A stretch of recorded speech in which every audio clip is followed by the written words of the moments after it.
Ottawa, Peter Harder, the Liberal government's representative in the Senate, has rebuffed a call to testify next month in a Montreal man's lawsuit over his lengthy detention in Sudan. Harder, a former Deputy Minister of Foreign Affairs, is invoking his legal privilege as a senator to avoid appearing in court during a parliamentary session after being subpoenaed to answer questions about Abdelrazik and Abdelrazik's overseas ordeal. The Liberal government's representative in the Senate, Peter Harder, has rebuffed a call to testify next month in a Montreal man's lawsuit over his lengthy detention in Sudan. And Abdelrazik poses for a portrait in Montreal on June 10, 2010, Ryan Remiors, the Canadian press. However, several other parliamentarians who had dealings with the Abdelrazik file, including Sen. Mobina Jaffer, Conservative MP Deepak Abrai, Liberal MP Wayne Easter and Quebec MP Maxime Bernier, who quit the Conservative Party Thursday, have signaled a willingness to testify, said Paul Champ, Abdelrazik's lawyer. Lawrence Cannon, a former Conservative Foreign Affairs Minister, is also expected to be a witness, Champ says. The Sudanese-born Abdelrazik, 56, arrived in Canada from Africa as a refugee in 1990.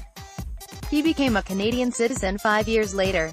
Article continued. Below, he was arrested during a 2003 visit to Sudan to see family. While in custody, Abdelrazik was interrogated by the Canadian Security Intelligence Service about suspected extremist links. He claims he was tortured by Sudanese intelligence officials during 2 periods of detention, but Canada says it knew nothing of the alleged abuse. Read more.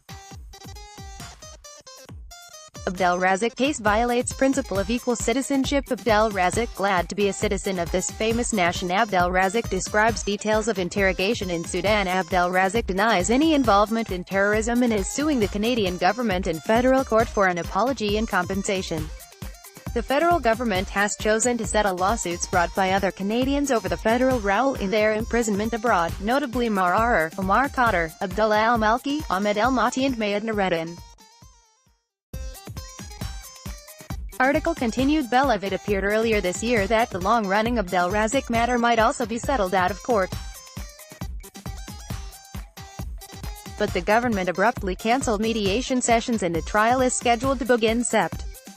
17. As many as 35 witnesses could appear during the 8-week proceedings in Ottawa.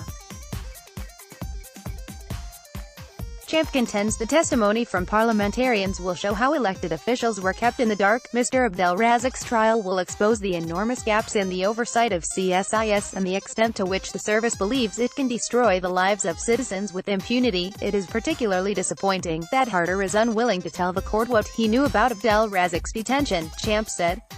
I hope he changes his mind and follows the moral leadership of his fellow parliamentarians and shows up in court. In a June 28 letter to Champ, a parliamentary lawyer acting for Harder notes the right of exemption for MPs and senators from being subpoenaed to attend court as a witness during a session of Parliament, as well as for a period before and after the session. The Parliament of Canada is currently in session and will remain so until the next prorogation or dissolution of Parliament.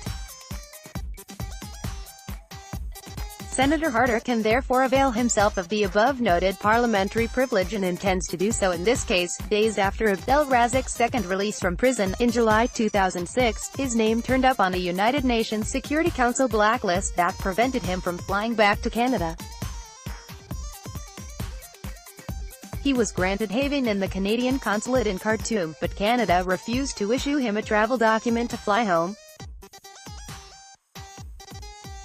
Abrai, a former parliamentary secretary, spoke with Abdelrazik for an hour in March 2008 when he accompanied Bernier, Foreign Affairs Minister at the time, to Sudan. A June 27 letter to Champ from a House of Commons lawyer, writing on Abrai's behalf, also mentions the time-honored privilege of parliamentarians concerning court appearances. But it says Abrai is willing to attend court on a day when the Commons is not sitting, or possibly testify by video conference.